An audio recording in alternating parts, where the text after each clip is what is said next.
Sony in for Paramount now? How many more twists and turns is this story going to take? Possibly a couple. Welcome to Sidetrack, your sci-fi TV and movie channel.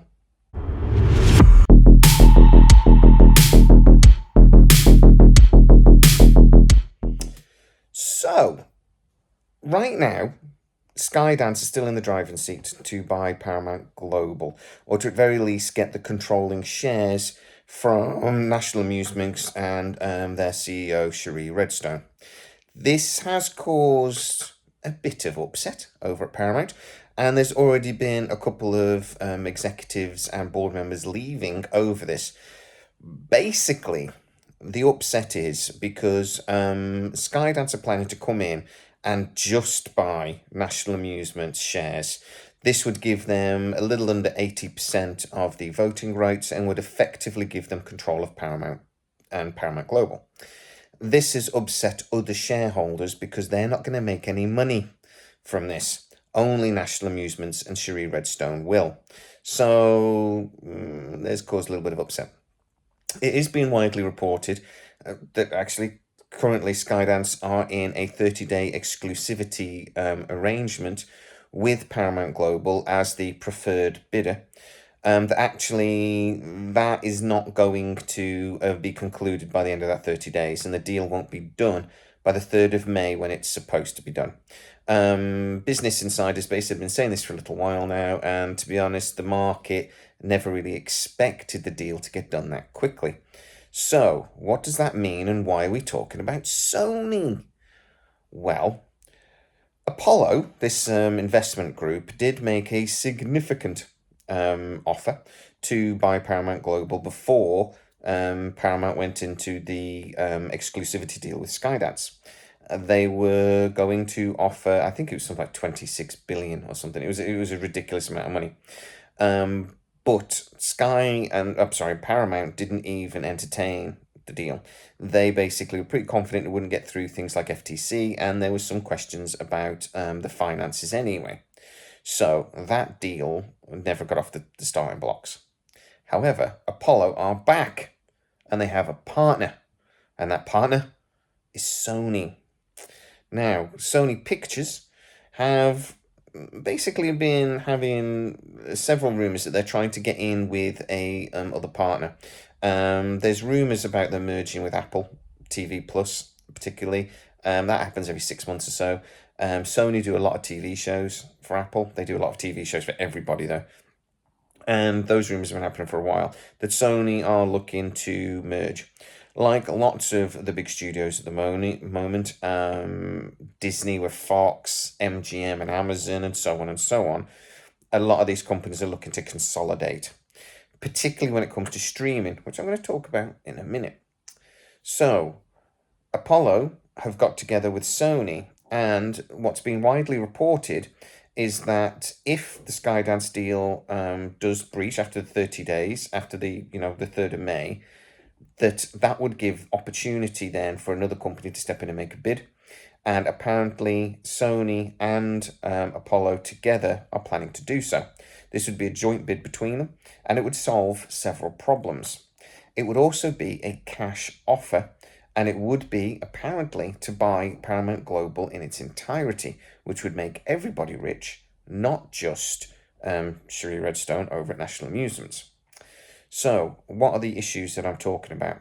Well, for one, Sony can't actually buy CBS. Sony are still a Japanese company, and there are a lot of rules in America about foreign ownership of some network television. And there's CBS have about 30-something channels. So they can't necessarily own CBS. So that's a problem. That would basically prohibit Paramount from being bought out in its entirety by Sony or any other company similar. So that's where the partnership with Apollo comes in, because Apollo can't necessarily buy certain elements of the rest of Paramount because of FTC rules and other things. So the deal being that there would basically be a joint bid. They would become joint owners But the different subsidiaries of Paramount Global would be owned by different parts of this agreement. So Sony would own some bits, Apollo would own other bits, and they would basically get around a lot of the FTC rules because of that agreement. Sony would be the majority shareholder, though. They would be the main owner of Paramount Global. But is this a good thing for Paramount? Well, Sony have a decent history of producing movies, TV. I think they would know how to run a big business like Paramount. It would also be really good for Sony because actually they own MGM's old studios, Culver Studios, which is now Sony Cinema Studios. But I've been hearing for quite a while actually that that whole complex needs vast improvement and a lot of money spending on it to update it. Remembering, as I said, this is MGM's old studio. Culver Studios has been there.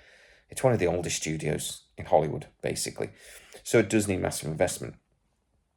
If Sony were able to get hold of the IP that Paramount own, things like Star Trek, Top Gun, and so on and so on and so on, God, Spider-Man, then that would really give them a massive area for investment and production in the future.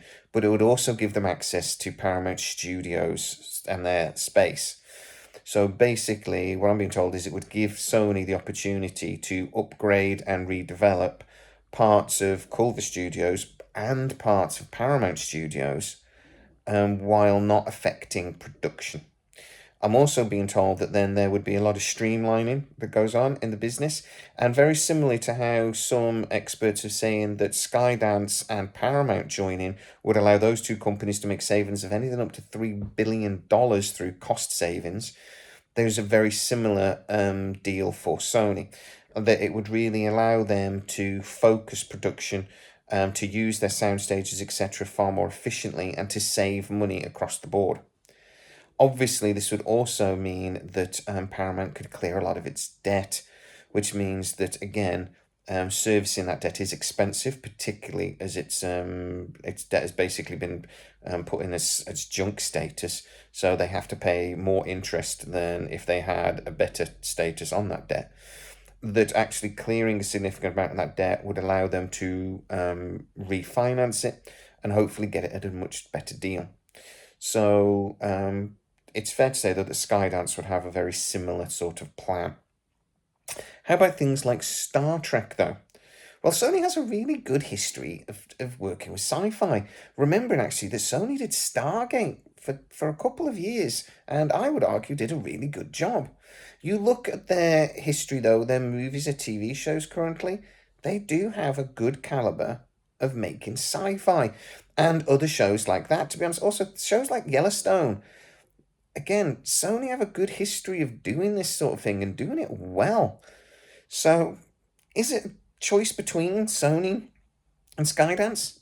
Well, at the moment, Skydance really do still have the upper hand. They are in the driving seat, and if they can actually push through a deal in the next week or so, Sony won't even get the opportunity to try.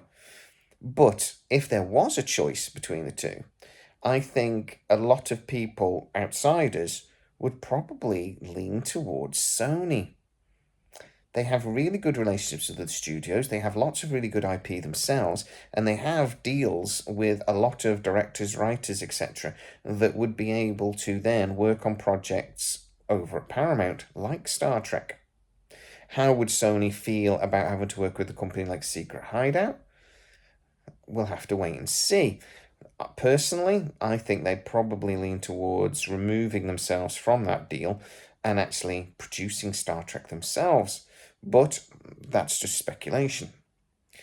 So, if I was going to say which one I would prefer, I'm happy with Skydance. I think Skydance are a really good company. I think they make really good television shows and have shown they can produce good movies as well. I think they have the skills to do this. But when compared to Sony, who have been doing it much longer, are a much bigger company, have much bigger financial weight, I would lean towards Sony. Another point, though, here that I want to mention is streaming services. Skydance have already basically said they don't know what to do with Paramount Plus. It loses a lot of money, and they would probably look to merge it with something like Peacock. Sony don't really have a streaming service of their own. Could you imagine Paramount Plus with Sony products on? A little bit like how Disney Plus wasn't really very good until they started throwing all the Fox stuff on, and then it became probably close to my favorite streaming provider. I actually think this would be a massively important thing for Paramount Plus. Paramount Sony Plus would have all of that content potentially over a little bit of time, because obviously Sony have a lot of content with other people they've sold to other people like Apple, etc. But eventually that stuff could migrate back on to Paramount. Now that would be a streaming service I think a lot of people would quite happily pay for, and probably one big reason why Sony is so interested, because it would allow them to get into the streaming game without having to do all the spending and losing all the money that all the other providers have had to do in the last 5 years. They get a foot in the door without any of the major risk. Yeah, I could see Sony being very interested by that prospect. But guys, what do you think? If you had to pick between Sony and Skydance, who would you go for? Not that our opinion really makes any difference, and to be honest, if Skydance fork up enough money, they'll get this deal through the line anyway. But if there was a choice, who would you go for? Get into the comments and tell me. If you are new to the channel, please like, subscribe, with that bell notification. It really helps us out, and you'll never miss any of our new videos. Also, you can go to patreon.com/SideTrek, where most of our new videos do premiere first. And if you're a big fan of Stargate, Star Trek, anything like that, you're going to see those videos before everybody else. So go check it out. As always, please stay safe, and I'll see you next time.